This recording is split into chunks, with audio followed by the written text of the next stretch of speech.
Hello and welcome to CATEX-TV. I'm Tom Bailey in London. It's 4:30 PM in London, 11:30 Eastern Time and 12:30 in Bermuda. Today we start with some very sad news that former RenRe President and Chief Operating Officer Bill Riker died on Saturday in the US, aged 50, 5 years after being diagnosed with cancer. Mr. Riker, who was 1 month away from his 51st birthday, joined RenRe in its founding year 1993 and was in charge of enterprise-wide modelling and underwriting, fulfilling a number of roles, including Senior Vice President, Vice President of Underwriting and Chief Underwriting Officer during his time at the company. Mr. Riker, who was also the President and CEO of Glencoe Group Holdings Limited, the company's Dallas-based segment, retired from his post at RenRe in 2008, and the company set up the annual Bill Riker Scholarship for Young Sailors Award in partnership with the Bermuda Sloop Foundation to mark the event and reflect his love of sailing and his contribution to Bermuda's community. Neil Curry, the President and CEO of RenRe, said, "Bill was a great friend and integral part of the Renaissance Re story. Those of us who knew Bill will always remember his energy, intelligence, warmth, love of family and love of the company. He contributed immeasurably to its success. His legacy lives on in all of us at Renaissance Re, and we will miss him dearly."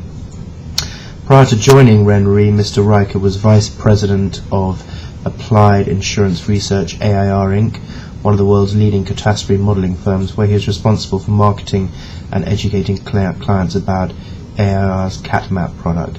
He was also Senior Vice President overseeing treaty and facultative operations and Chief Underwriting Officer at the New York-based reinsurer American Royal Reinsurance Company. Mr. Riker was a chartered property casualty underwriter, and he held a BSc in mechanical engineering from Duke University. He was a board member of the International Hurricane Research Center and Federal Alliance for Safe Homes. In addition, he served on the board of visitors of Duke University's Pratt School of Engineering and was a foundation board member of Red Bank Community YMCA. He was a father of 4 children, and he leaves behind his children and his wife. He was also a close friend of CATEX, and if you look at the CATEX-TV website, you'll be able to see an interview with Mr. Riker.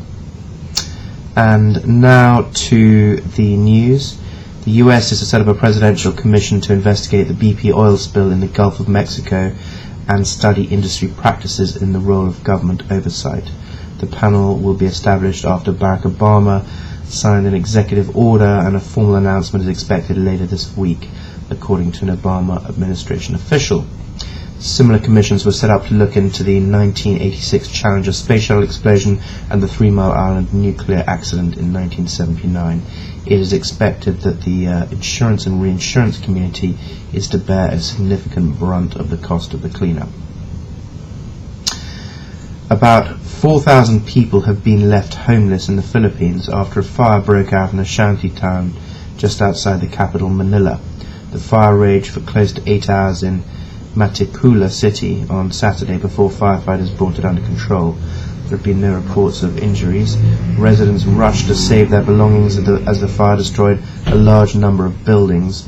The cause of the fire has not been confirmed, but investigators said there were no reports of casualties. Hundreds of families are now staying in an evacuation centre, while others had to sleep outside when the centre became full. The fire marshal said the blaze could have originated from a stove. Fires are common in the metropolis of 12 million people. Excuse me.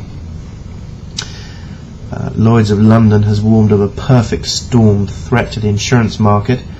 The Gulf oil spill has made it a tough year for the insurance market, which it says is only one major disaster away from slipping into the red. The Deepwater Horizon oil rig burning in the Gulf of Mexico, and the spill is likely to cost $3.5 billion, which the Chilean earthquake will make for another tough year for insurers. The head of the Lloyd's market, Richard Ward, said that one more disaster would cause the market to slip into loss after a very healthy 2009. At a gathering today, Richard Ward told the industry that it is facing the toughest year he can remember. He said, "It isn't overstating the situation to say the insurance industry is facing a potential perfect storm." He said, "That is a significant challenge for the industry worldwide, but it's a storm we can see coming and we can prepare for. Insurers who keep their discipline and don't chase risky short-term profit will stand the best chance of long-term survival." Now, Mexican authorities have said there is no evidence any known armed group is behind the mystery disappearance of a former presidential candidate. Diego Fernandez de Cavalos was reported missing over the weekend after his abandoned vehicle was found near his ranch in Querétaro state, with traces of blood found on a pair of scissors. Since then, authorities say no one has contacted them or the Cavalos family. Cavalos is a leading figure in the party of Felipe Calderón, the Mexican president, and suspicion has focused on the possibilities that his disappearance was a kidnapping for ransom, an attack by drug cartels, or an assault by political rivals. The leftist People's Revolutionary Army, or EPR, Mexico's most active guerrilla group, said it did not know what happened to it. We'll keep you posted as that developed. We're tracking a storm system in the Indian Ocean, the imaginatively named Tropical Storm System 1 is currently in the western Indian Ocean. It's due to make landfall, as you can see on the map, and obviously what's of particular concern that it's on course to head for Bangladesh and Dhaka, and anytime tropical storm activity occurs in that region there's a severe threat from flooding, so we'll keep watching that. It's currently got sustained winds of 40 knots, but it is expected to strengthen in the next 24 hours to 55 knots, which will still keep it at tropical storm level, but there are fears it could strengthen to a cyclone. The Huntsman Corporation has announced that it has reached an agreement with its reinsurance carriers to settle Huntsman claims related to losses occurring as a result of the April 29, 2006 fire at its Port Arthur, Texas olefins facility, which it subsequently sold to Flint Hills Resources. Under the agreement, Huntsman will receive cash proceeds of $110 million in settlement of its claims, which have been subject to an ongoing arbitration with its carriers. Huntsman accepts to receive the payout within 30 days following the date of the agreement. Huntsman previously collected $365 million in insurance proceeds, also related to the 2006 fire. Peter Huntsman, President and CEO of Huntsman, said, "We are pleased to have reached this agreement. As previously indicated, we plan to use these proceeds to retire secured debt and further strengthen our balance sheet. After doing so with these proceeds, we will have prepaid almost $300 million of secured debt since the beginning of the year." Warren Buffett's Berkshire Hathaway sold a small stake in Travelers as part of its share sell-off to help fund its $27 billion buyout of Burlington North Santa Fe Railroad, according to Dow Jones. Berkshire Hathaway also is to cut its stake in Kraft Food, which Mr. Buffett criticised for its takeover of Cadbury's in the UK. He's also selling shares in Johnson & Johnson, Procter & ConocoPhillips.